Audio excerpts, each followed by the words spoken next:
માં મેલડી કહે છે કે તું સત્યના માર્ગે ચાલજે, બાકી તારા માથે આફત આવશે તો એને હું મારા માથે લઈ લઈશ. જે માણસ કપટ છોડીને નિર્મળ મનથી માની શરણમાં જાય છે તેને કોઈનો ડર રહેતો નથી. બે હાર્યાનો સહારો. દુનિયામાં જ્યારે બધા દરવાજા બંધ થઈ જાય ત્યારે મેલડીનો દરવાજો ખુલે છે.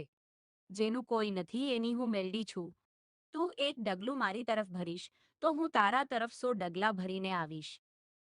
માં મેલડી ન્યાય કરનારી દેવી છે.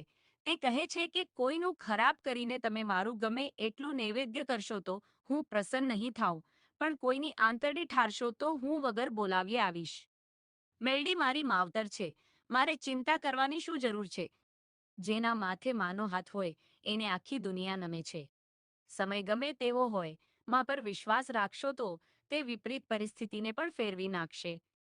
તેટલી સિદ્ધિ મળે પણ માના ચરણો